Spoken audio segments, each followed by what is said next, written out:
राधे राधे दोस्तों। बुध प्रदोष व्रत कथा। बुधवार के दिन जब भी प्रदोष आता है तो उसे बुध प्रदोष व्रत के नाम से जाना जाता है। कहा जाता है कि प्रदोष व्रत के प्रभाव से व्यक्ति की सभी मनोकामनाएं पूरी होती हैं, साथ ही भगवान शिव और माता पार्वती का आशीर्वाद प्राप्त होता है। यदि आप प्रदोष व्रत करते हैं, बुध प्रदोष व्रत कथा का पाठ जरूर करें, वरना आपकी पूजा अधूरी रह सकती है।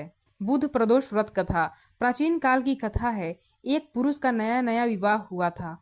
वह गौने के बाद दूसरी बार पत्नी को लिवाने के लिए अपनी ससुराल जा पहुंचा और उसने सास से कहा कि बुधवार के दिन ही पत्नी को लेकर अपने नगर जाएगा। उस पुरुष के सास ससुर ने साले शालियों ने उसको समझाया कि बुधवार को पत्नी को विदा कराकर ले जाना शुभ नहीं है, लेकिन वह पुरुष अपनी जिद से टस से मस नहीं हुआ। विवश होकर सास ससुर को अपने जमाता और पुत्री को भारी मन से विदा करना पड़ा।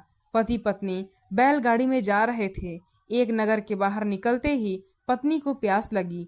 पति लोटा लेकर पत्नी के लिए पानी लेने गया। जब वह पानी लेकर लौटा तो उसके क्रोध और आश्चर्य की सीमा न रही, क्योंकि उसकी पत्नी किसी अन्य पुरुष के लाए लोटे में से पानी पीकर हंस हंसकर बात कर रही थी। क्रोध में आग बबूला होकर वह उस आदमी से झगड़ा करने लगा, मगर यह देखकर आश्चर्य की सीमा न रही कि उस पुरुष की शक्ल उस आदमी से हूबहू मिलती थी।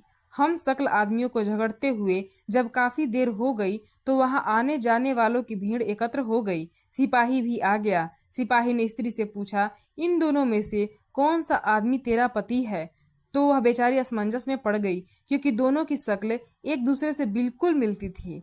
बीच राह में अपनी पत्नी को इस तरह लूटा देखकर उस पुरुष की आंख भर आई। वह शंकर भगवान से प्रार्थना करने लगा कि हे भगवान, आप मेरी पत्नी की रक्षा करो। मुझसे बड़ी भूल हो गई जो मैं बुधवार को पत्नी को विदा करा लाया हूँ। भविष्य में ऐसा अपराध कदापि नहीं करूंगा। उसकी वह प्रार्थना जैसे ही पूरी हुई कि दूसरा पुरुष अंतर्ध्यान हो गया और वह पुरुष सकुशल अपनी पत्नी के साथ अपने घर पहुंच गया। उस दिन के बाद पति पत्नी नियम पूर्वक बुधवार प्रदोष व्रत रखने लगे। बोलो भगवान शिव जी की जय। बोलो माता पार्वती की जय।